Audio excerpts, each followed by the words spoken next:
is not nice, you are in trouble, young lady.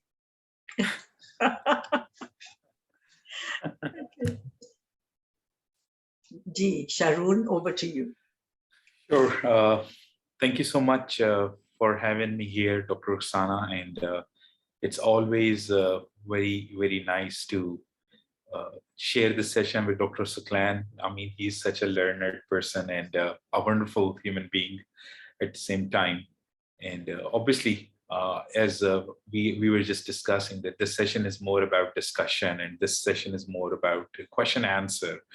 I totally understand that the people in this session, uh, they have a good experience of doing research already, and they might be aware of a lot of things which certainly books don't teach, because our books are written for the ideal situations always. So, but in practice, there are no ideal situations. So let me. I have, well, just one correction, Anish. It's not been 11 years. It's actually this year I'm completing my 18th year of teaching and research. So Oh, that's wow, quite I'm a so sorry for that. no Sorry. problem, no problem.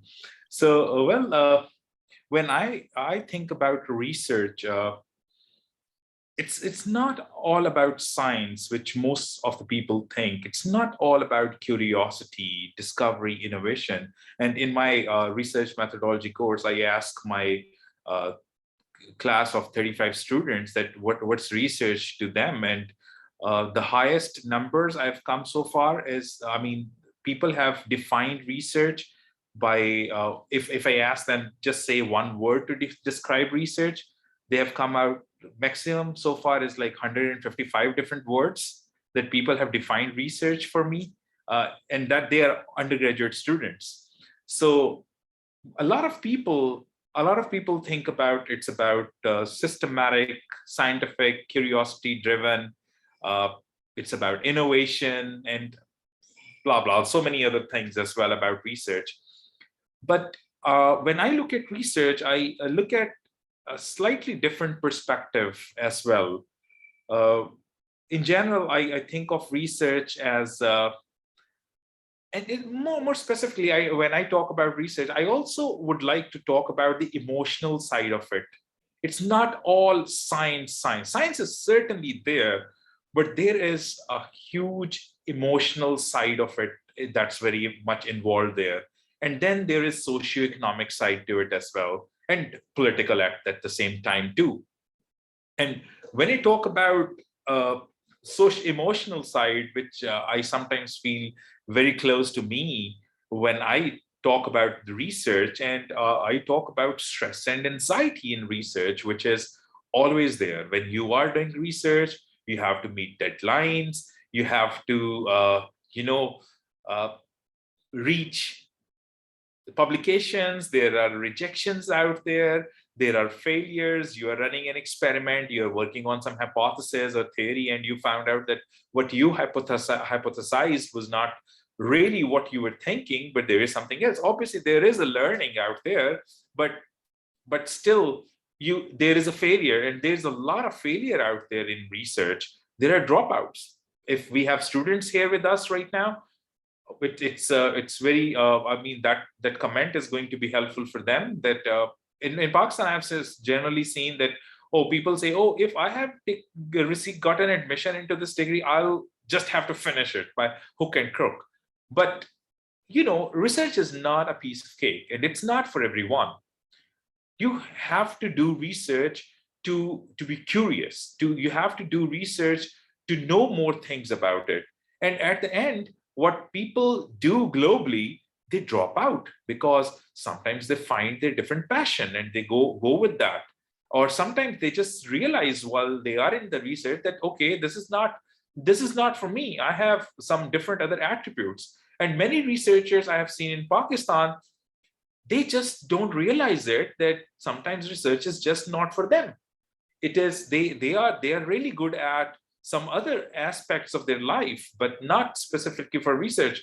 So one has to realize that there is this emotional side of it that is extremely important as a researcher. And one thing I would say it again, a lot of stress, a lot of anxiety with failures. It's not a word full of all, the beautiful things, the word full of all high impact factor journals and all. And then the second is obviously political side of it.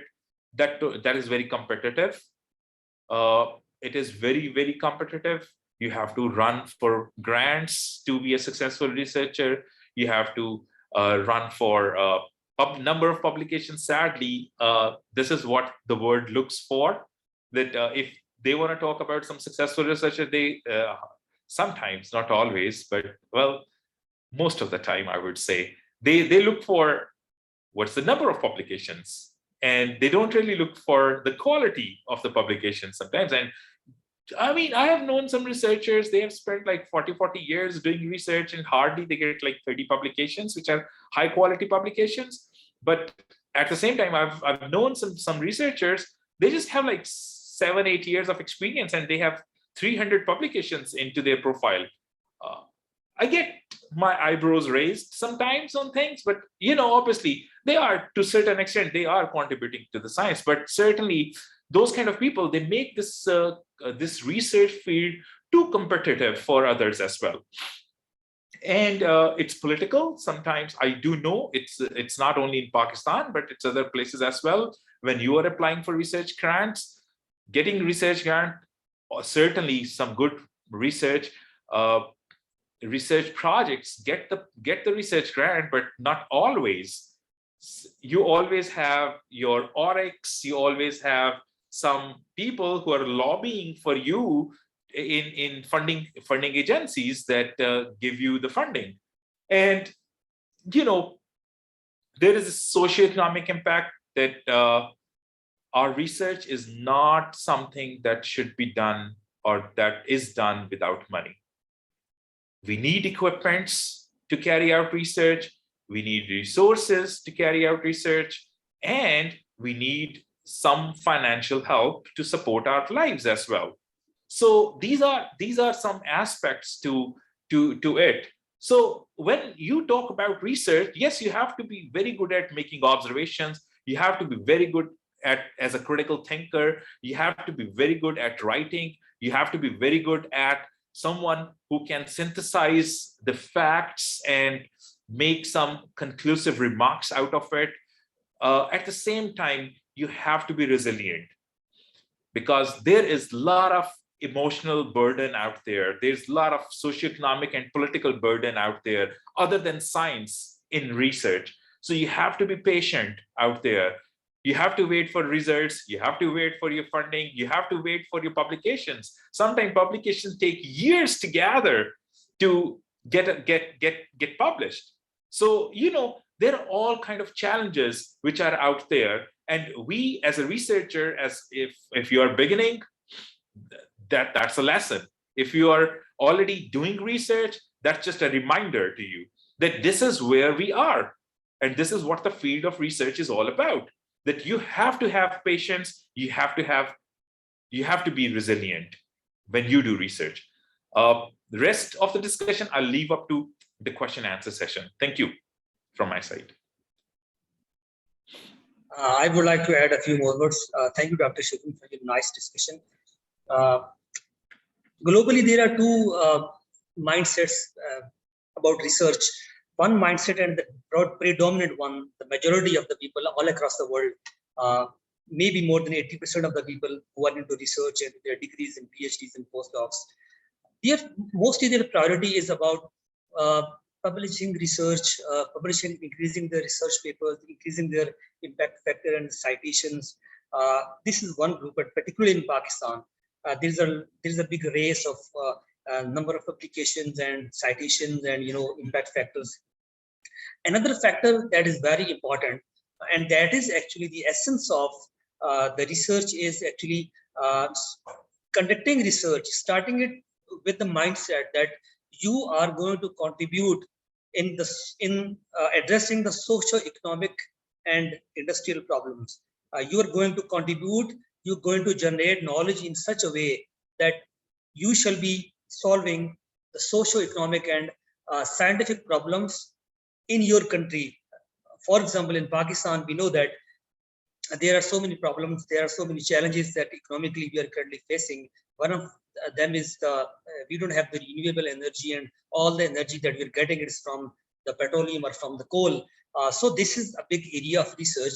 And similarly, there are a lot of room to do research, do some productive research to increase the yield of our agriculture crops.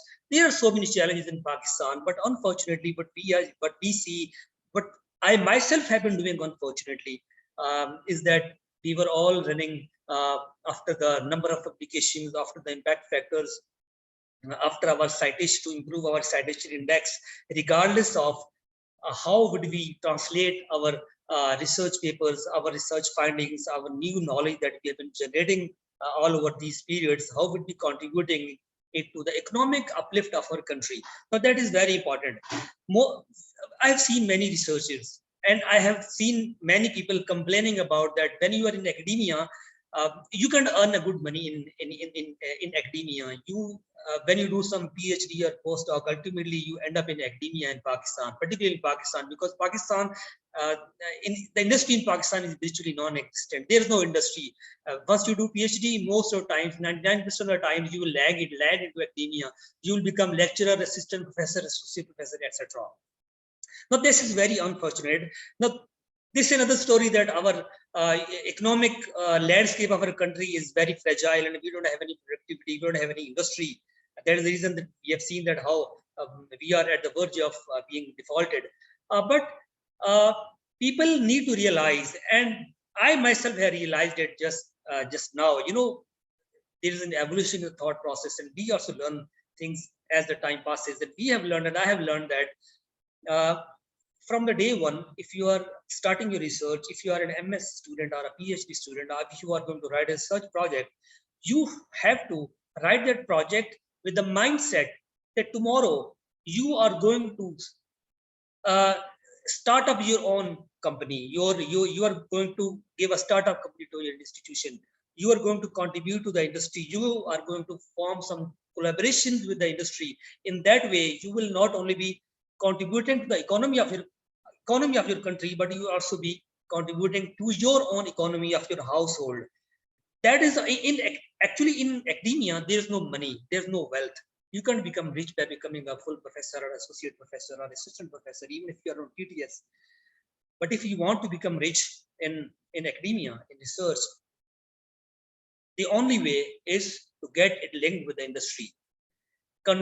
Translate your knowledge, translate your skills, research skills into industrial output, invent something, discover something, or at least start your search in such a meaningful way, in such a motivation that if you're not even inventing something or giving some new system to your economy, you will at least contribute significantly to the economy, to the industry of the world, across the world globally, in such a way that ultimately, following your research, some other research group in New Zealand or Australia and USA, they shall be forwarding your research and they shall contribute something to the humanity. So my point is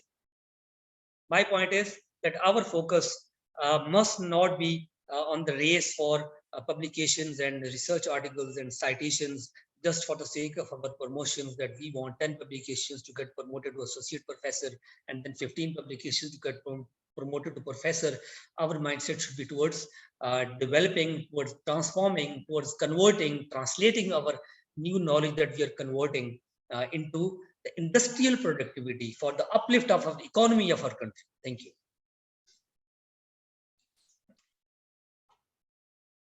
So I will come in now to sort of cap the session, this session, and the sessions that have come before.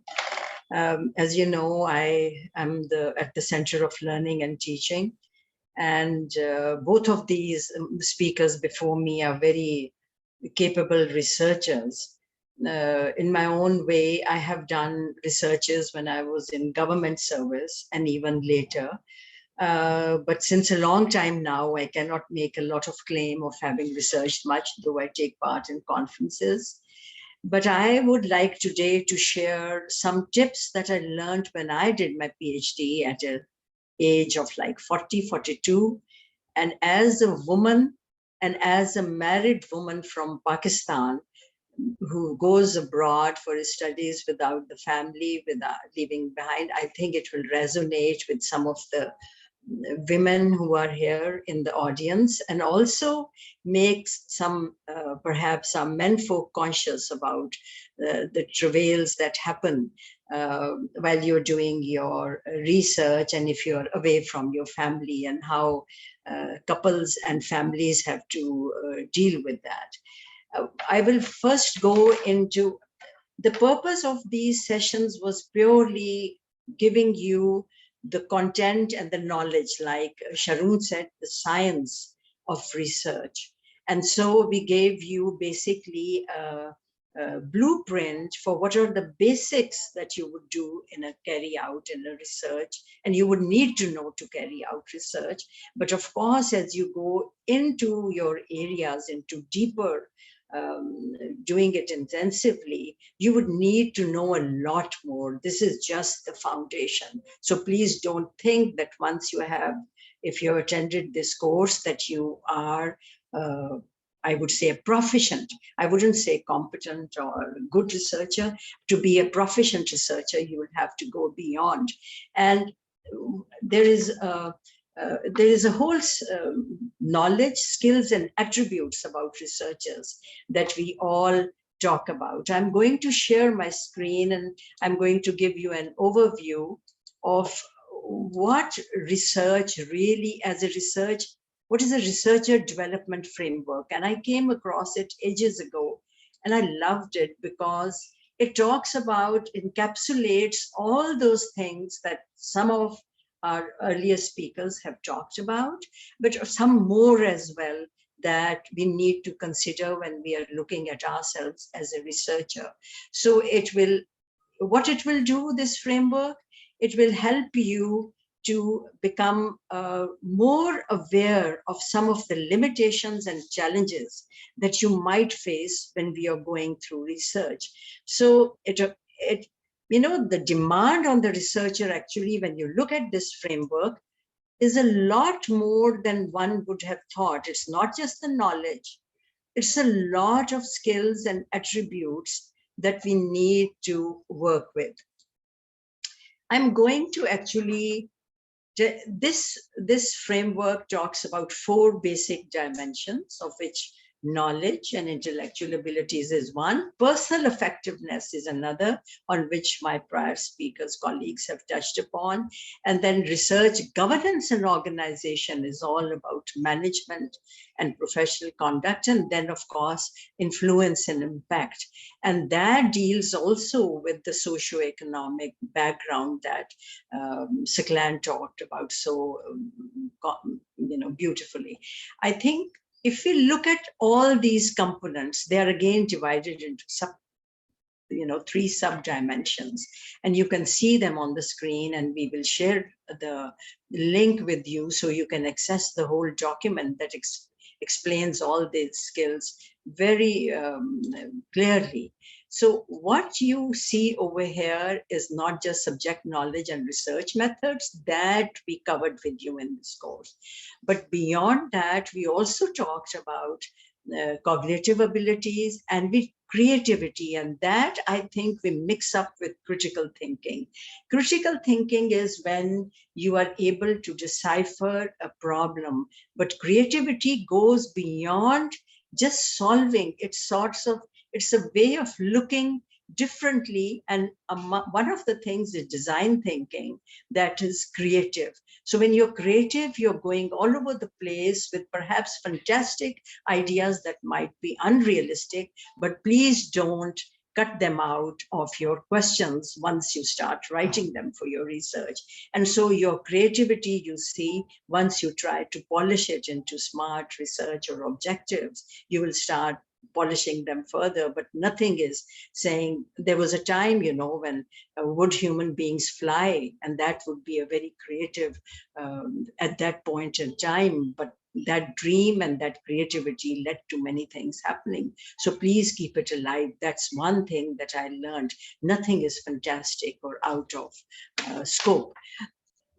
I'm also going to, while I talk about the different things, dimensions on this, talk about some of my personal experience. Now, in terms of when I started my research, I had not had an experience. I had an experience of teaching for like 17 years by then.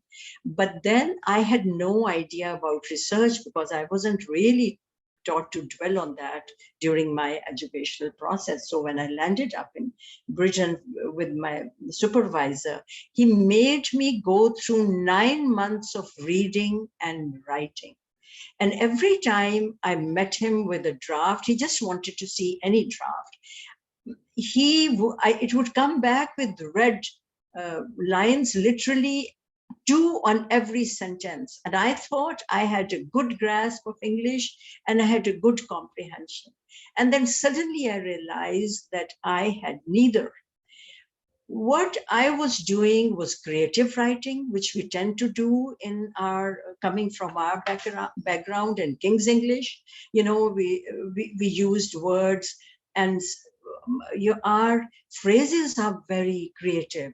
And so actually my professor joked that I said I should do a course in creative writing. I love that. And he said, that's the last thing you should do. And you have to polish your writing. And he didn't say that in so many words, but the reds, which he apologized for, made me realize I was making statements that were not qualified. I had no background, and I was making very wild statements, which were I was also sort of not linking my thought processes properly. And I was jumping in my writing from one thing to another without tying the two together. I was doing my grammar and my English. The way I used my English and grammar was definitely, like I said, creative and not academic. So for example, I said in my writing, for starters, you know, and my supervisor, mind you, he was English. So he was like, what language is this? I had to tell him that's an American language for an introduction that you do. But what I'm saying is that depending on the audience that you're writing or where you are writing, your language and the phrases might change a bit, but it has to be within the scope of academic language.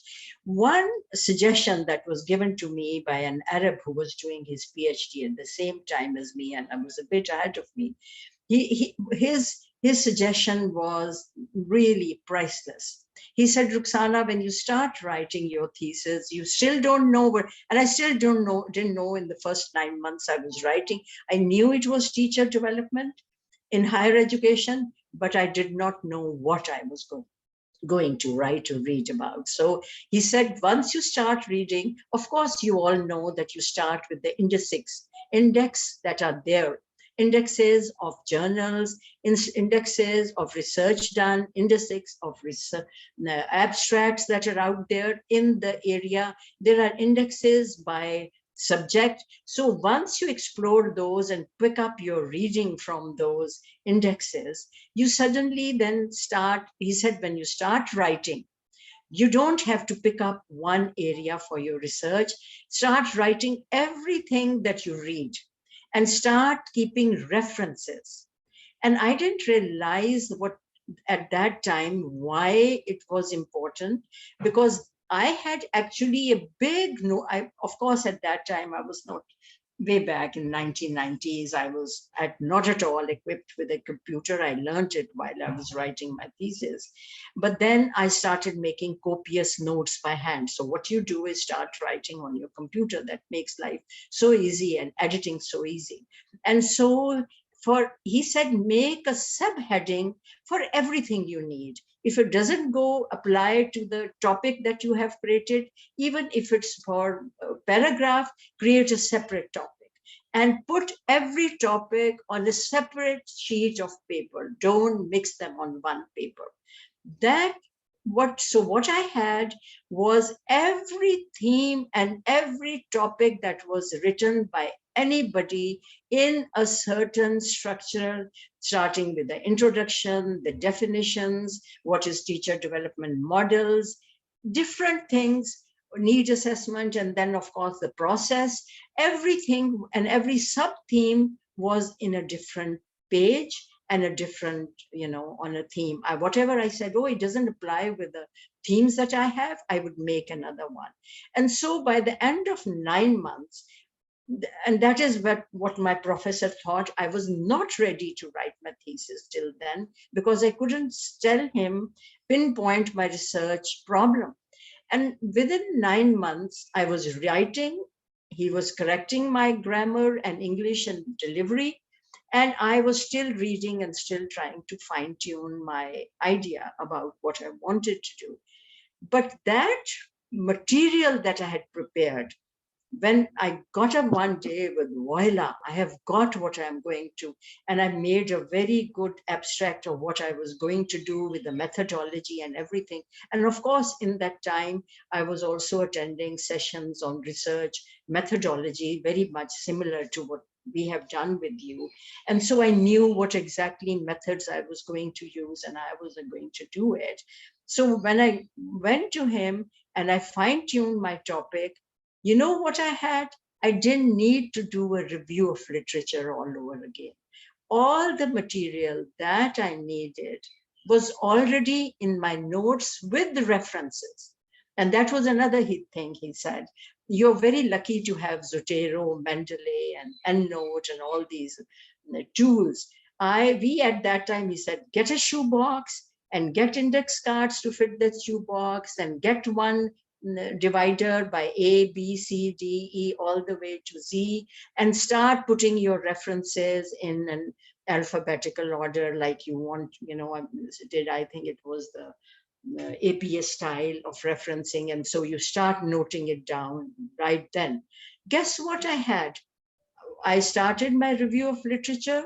I did not have to spend time on that at all. So this is a tip that I give to every researcher.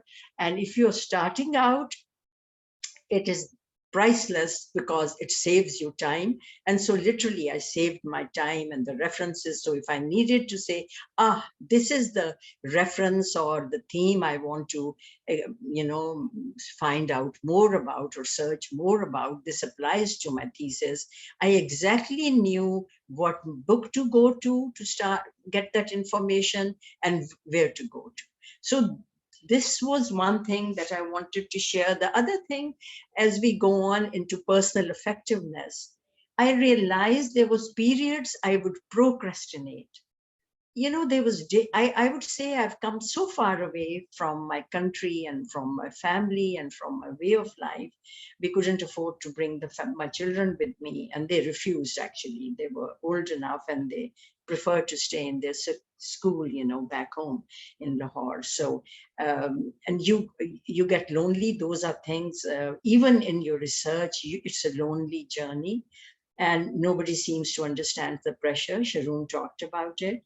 And so procrastination and depression and feeling low were some of the things that really hit me at that time, partly for my own personal reasons of being without family, but partly because of the stress. And I just did not know what to do, how to manage the next steps. I realized that I was not equipped. That's what most researchers feel when they're writing their thesis, or even actually research papers, that they have to explore more and there's so much to do, so much to see. So how do you encapsulate that to what you want? And I think, how do you deal with that? There were days I was not doing anything. You really have to give yourself margin. And I realized that I had to be sympathetic to myself, not hard on myself, and actually make space for me to heal and find my balance. And I think that really helped. I would close my books, and I remember times, at least once, there was a month when I did not touch, though I wouldn't recommend that. When you're writing your thesis, I think you must sit down every day with a piece and paper and say, I'm going to write something, and try to write something for a couple of hours, even if you do not produce anything. A piece of paper in front of you, if you can't write on the topic that you're thinking of writing, that is your paper research, but sit there, because that is the discipline you have to have. How did I counter that emotional load? I went into a lot of physical activity, walks by the sea, gym, swimming. So those things kept me balanced and grounded. And that was a part of the self-management that I did. But at the same time, it says you do not disregard your professional and career development. So there were certain courses that I started taking. I knew I was not making much headway at a certain point in time in my research. So I actually joined, I did a course in business management, project management, that community college was offering for free. I did a French learning course on the side at that time. Of course, I was a disaster and I had to drop out. So somehow in my mind, my own personal, and in some ways, in terms of seeing that project management course actually helped me, because a lot of research is about the project management techniques. So that helped me, put the science behind why should I manage my, project of research in this manner. And that also gave me some concrete ideas to turn my abstractions into concrete, substantial ways of doing things. Another thing that I found was that when I came, I must talk about writing, and writing. Your grammar. The thing that I made mistake the most was when I was putting my thesis together. And of course, you do every chapter independently, and you then have it approved from your supervisor. He looks at it. And then towards the end, you bring your chapters together and you think that you have done it all because the supervisor has already gone through it. I am sure, and that goes same for a research paper that you're writing. Once you have structured it and structured the different components, the main part is reading it as one piece. And you'd be surprised that you have actually, you might not have kept the thread, you might not have kept the continuity, you might not have kept the logical order of how things will flow. I remember that in my research, when I was doing my thesis, and I'm sure it goes, the last 1 year total was editing of a completed draft that was okayed by my supervisor, and nothing.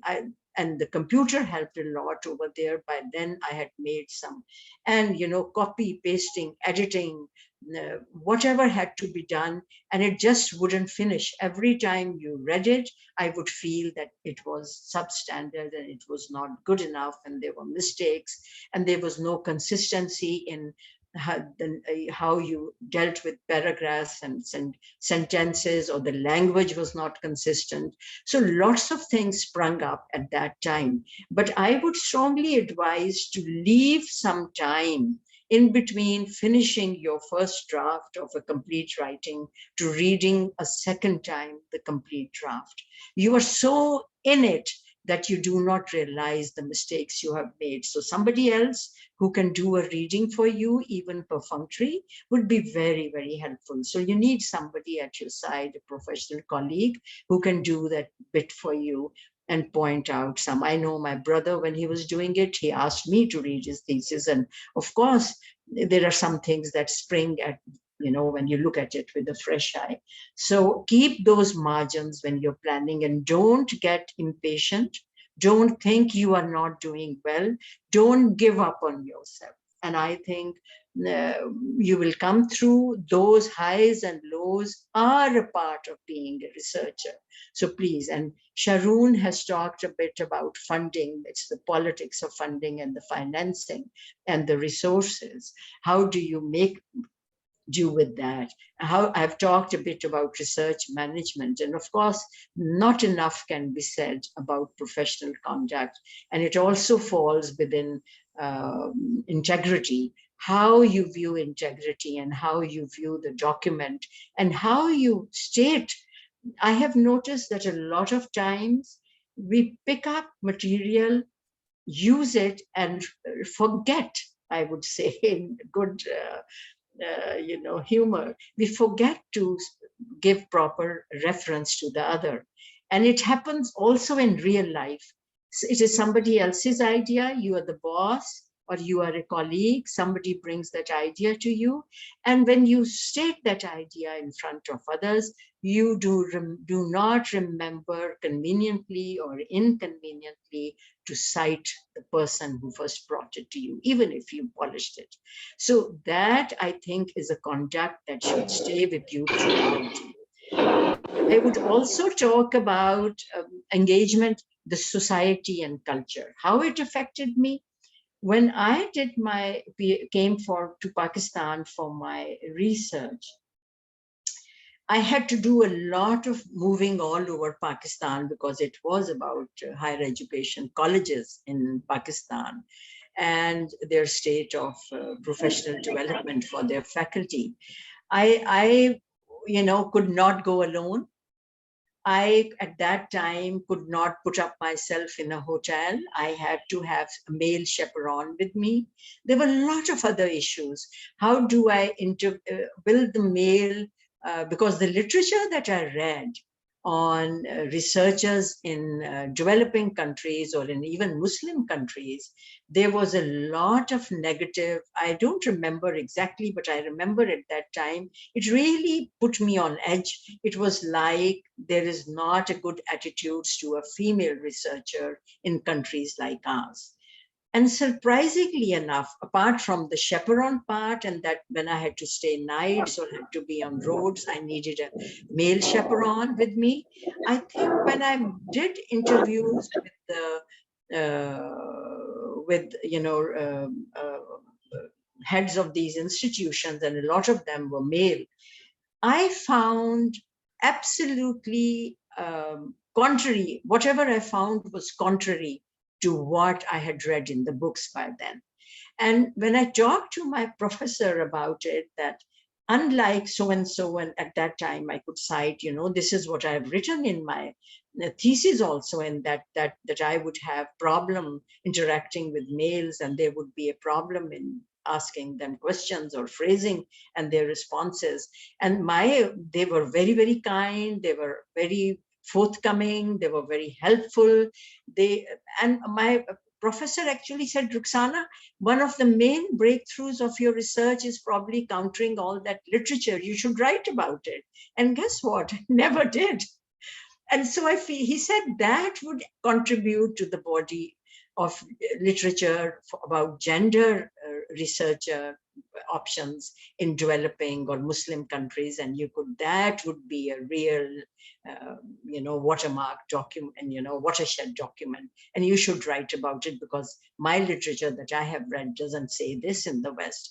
So you see, you do not realize how many options come out of your research for papers, and this was one which I missed, and I'm still thinking about writing it, though it's a bit outdated, but perhaps an experience at that time. So those are socio-cultural contexts that frame you as a researcher and that frame your thesis and base you. And of course, then it comes on how do you disseminate and how do you, publish, and so many other things that come in with influence and impact. And then you cannot forget about how working with others, and that's very, very crucial, that how you work and how you interact with others. Actually, just something on the side about language. I recently, volunteered to become proposal reviewer for an international conferences, two international organizations. One was EDUCAUSE and the other was Professional and Organizational Development, which is about teacher education and professional development of teachers. And they sent me a training.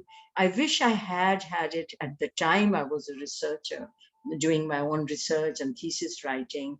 It talked about how language produces barriers between you and the other that you think is the other. And how, for example, a statement like,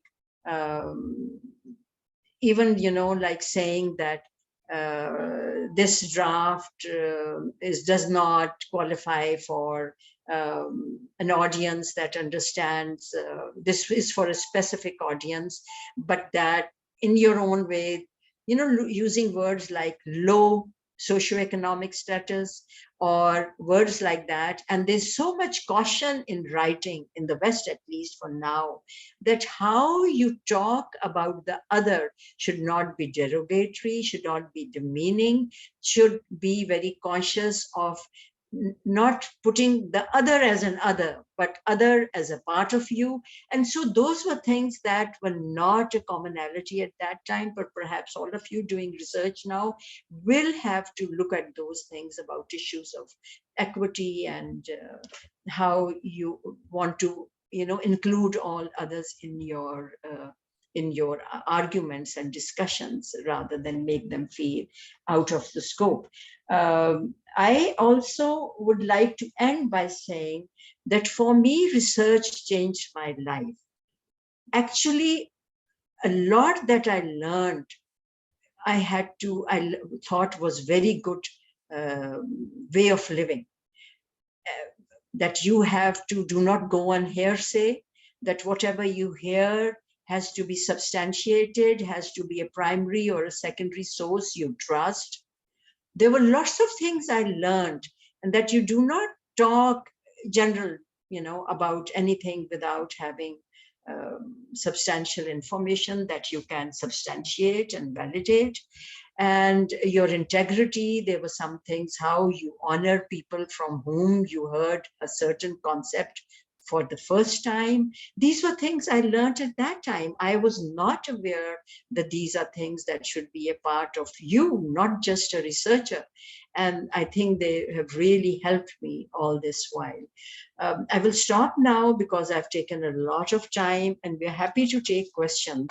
I will also, share this. I wonder if Anish has shared the link for this. Okay, thank you. So you can see this link and you can really go over different components. And Anish, if we could take the poll at this time, and then we'll come on to the questions, right? Thank you so much, ma'am, Rukhsana, for your valuable input. I would like to take a few minutes to give some very useful and smart tips for the new researchers and those who want to conclude their research.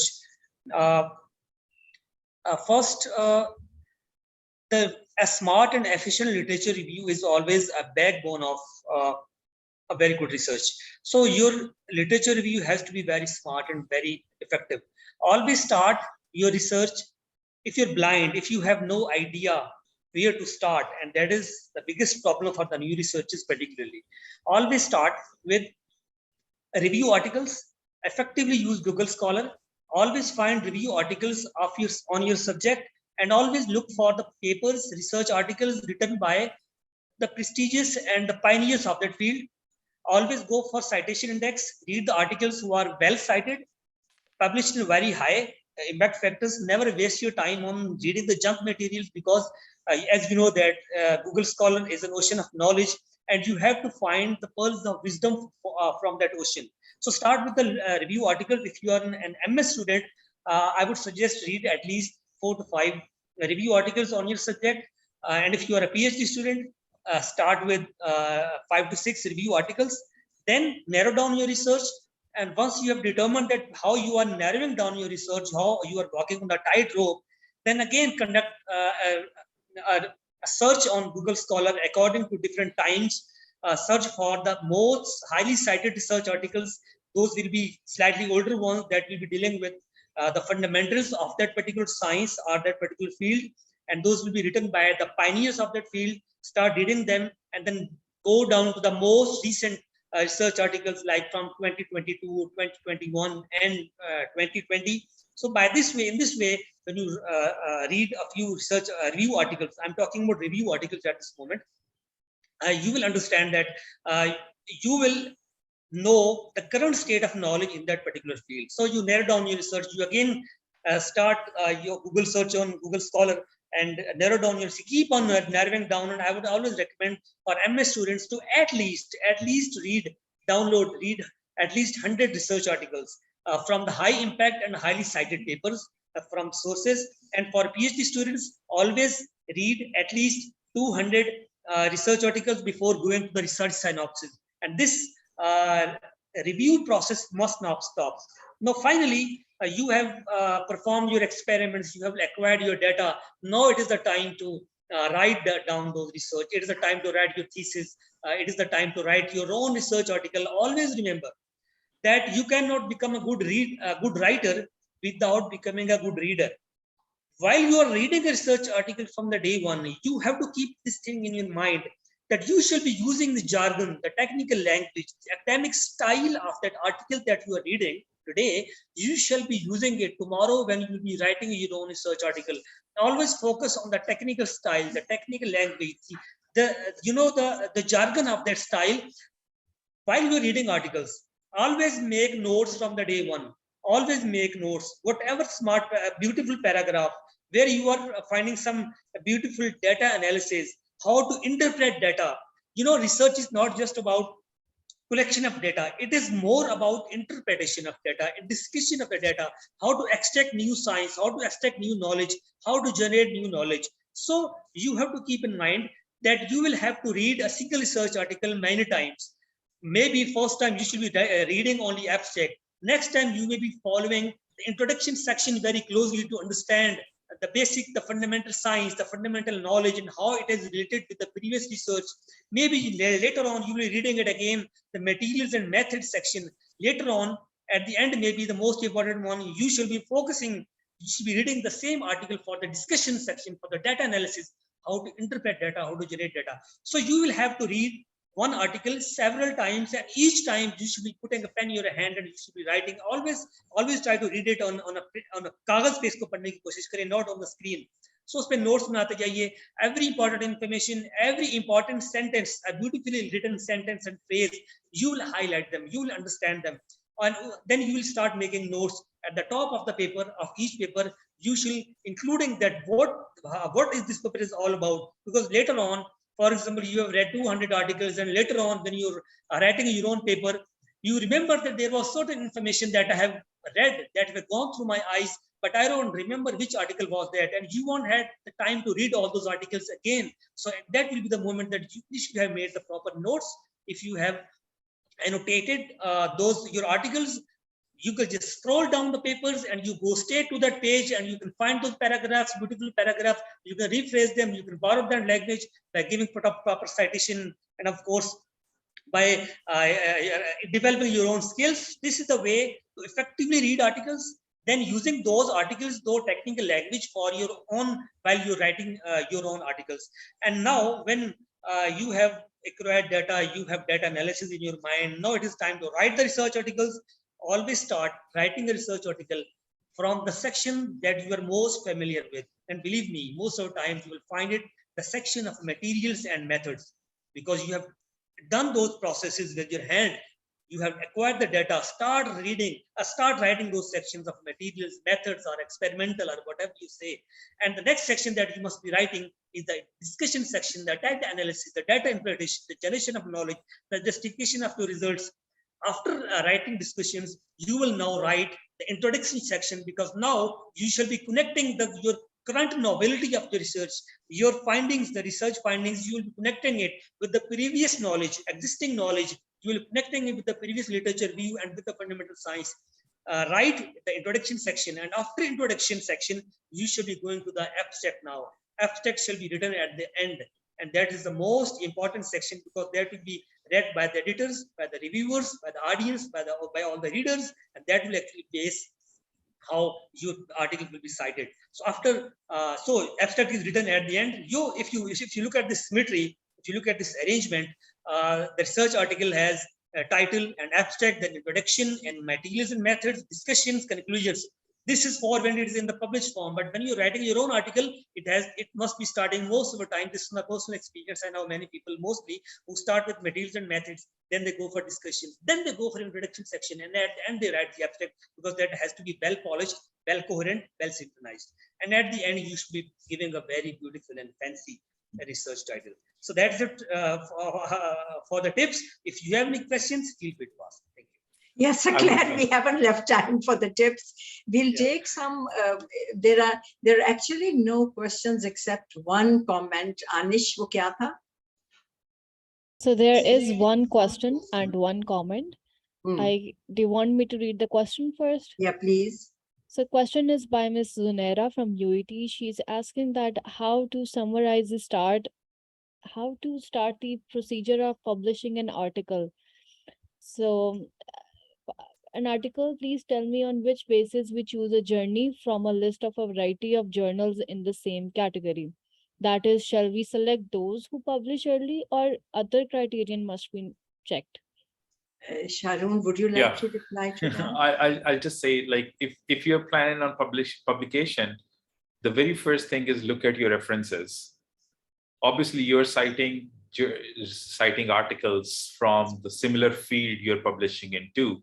And I have seen the journals, they sometimes, there are phases that they accept this kind of journal articles, and then in the next phase, they accept a different kind of articles, and then different kind of articles. So for the very first thing that you always have to look for, what articles from which journals you're citing. Look into those journals, you will have higher probability to get yourself published, instead of just searching for here and there and other recommendations. Simply look at your references, and that should be the first step. One thing. Second thing, I hope I have answered the question.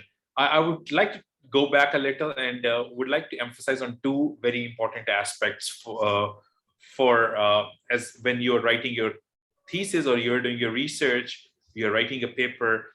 Dr. Rukhsana has tapped onto it. That is procrastination and writer's block. These are the two very important things we all face. Yes, Dr. Rukhsana said that do it every day. I would say no, don't do it every day. Take 2 days break, 3 days break, or even 1 week break.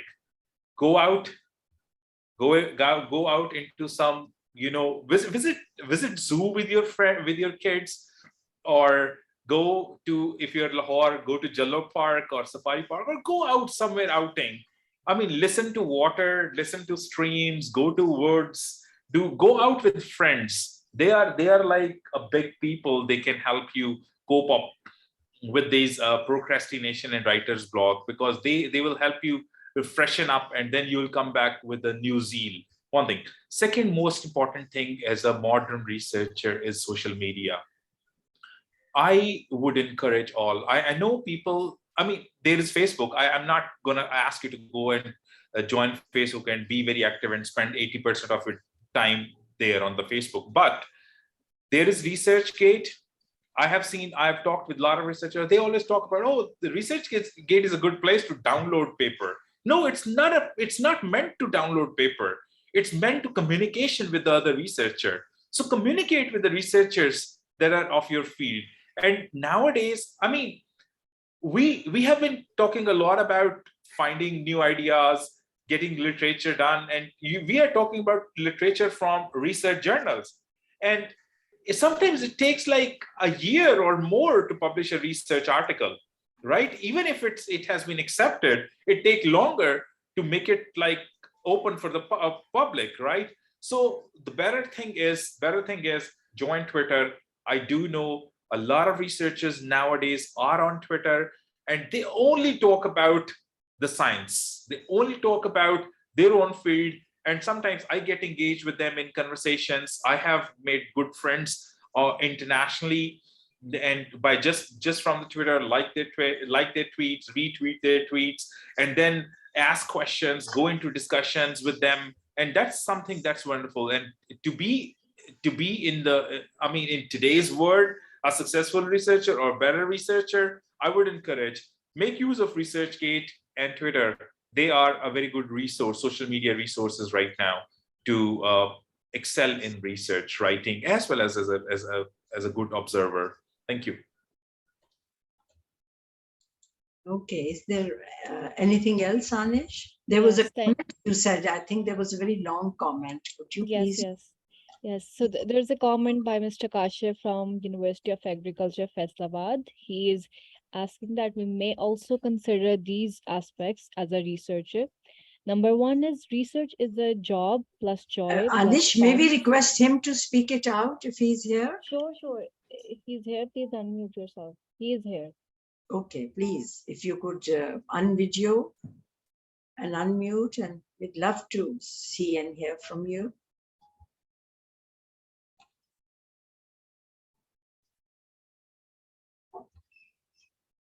क्या नाम बताया था बेटा? Kashif Nazir Qureshi. Kashif? I made such a, I hope he's here. He is here. He is in the session. Could you There's send another comment by Miss Afia Zia from Allama Iqbal Open University. Mhm. Do you want me to go ahead and read it? Please.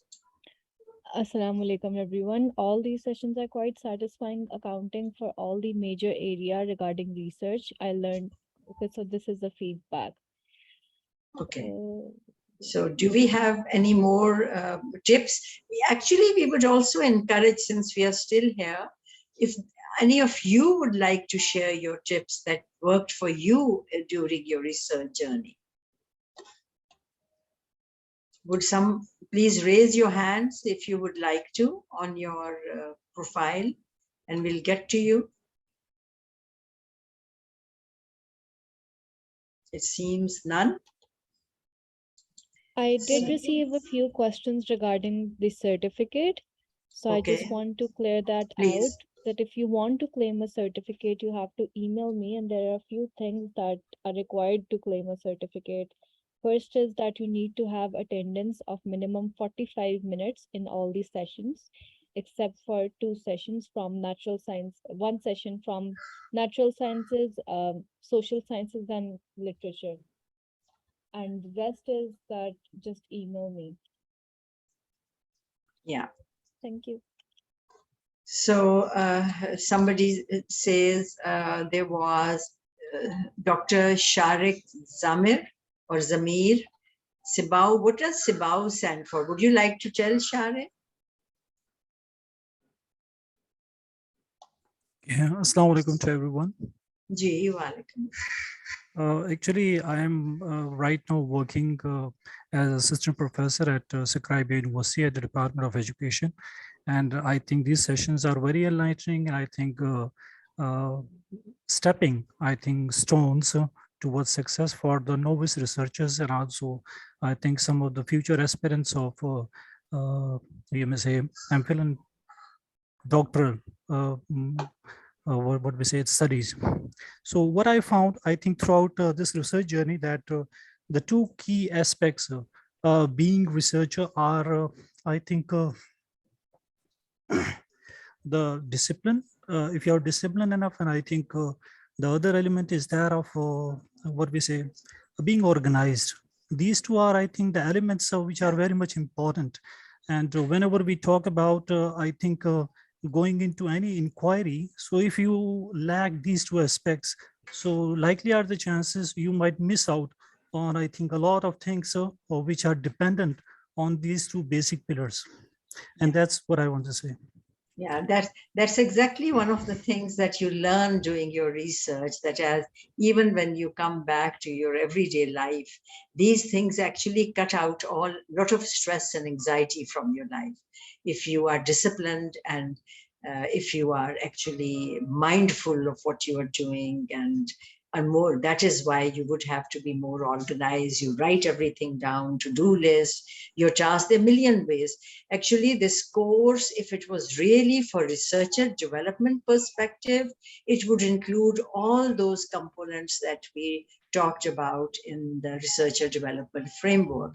So, but we haven't gone that far, and perhaps with time we'll get there.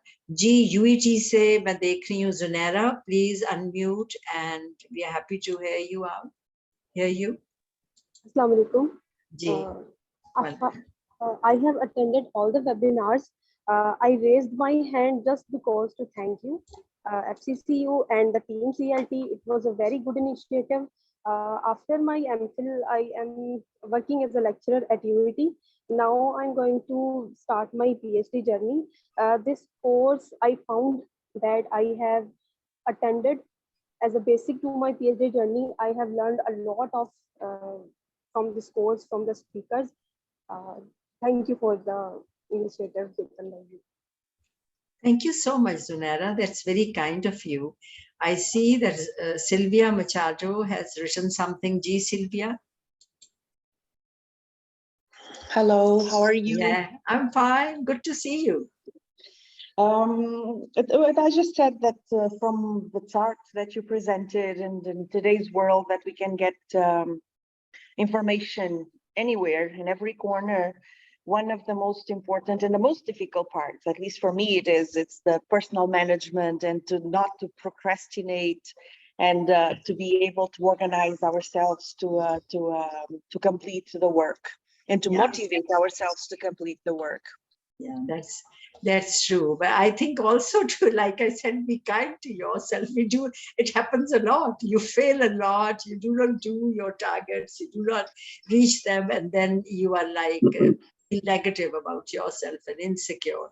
And I think it's okay to be like that once in a while, right? It's okay, but not to continuously do that for the time that you have to be working though. And one of the things that I found very difficult is that when you're having classes, when you're teaching, when you're working, or you have deadlines very well established, and you have someone pulling your ears if you don't do it. When you're doing research, you're on your own, you have to do your own deadlines. And that's where we crash most of the times. Yeah. And I'm going to make a very gender biased statement over here. I think the pressures for females who are also parenting a bit more and housekeeping a bit more than their male counterparts tend to have more tasks on hand and more anxiety issues. And so I agree. I think somewhere for a researcher to have a balanced household where everybody pitches in to help to get your journey going is very, very, I think there's a conscious effort needs to be done. Remember, the COVID taught us to be mindful not only of our learner, but also of the family context that the student was sitting in. There's no privacy. There are other issues. There might be fights. There's only one computer, which every student in the house needs, every child. And you are sympathetic to that. And I think the same goes for a woman doing research. There are so many demands that I think talk to keeping connect with the family and family support, how to do a family support group perhaps of researchers wouldn't be a bad idea. So yeah, I agree. But being able to multitask is a good thing, but it's a bad thing because you do not focus on one thing specifically. So we cannot be good at everything that we are doing at the same time. Yeah, I agree. I agree. I do multitask and I do lots of mistakes and different things. I totally agree. So is there, we would like to say goodbye. I think it was a great session. I would like to thank all of you for today's session. I do see that there were a couple of voices that were not satisfied, and there was perhaps two that said they did not learn anything new. I totally agree. If you are an accomplished researcher, in your journey, you have been through a lot of these issues that we talked about today and in our session in the past 16 sessions, I think. So these are meant for postgraduate students, early researchers, and those who want to revisit some sessions. So we are sorry if it did not come up to your requirements, but we would like to know how we could improve it. So please feel free to write to us if in our sessions we missed out on anything and where we could have done better. And we look forward to your comments. And just to thank you a lot for your being with us. And thank you for the appreciation. And thank you to my team at CLT, Anish most of all, who really kept a tab on how things were to go, and to all my experts, and to Sharoon and Saqlain at this time. And thank you. Till next year, perhaps we'll meet again. Goodbye till then. Okay. so much. Thank you. Bye-bye.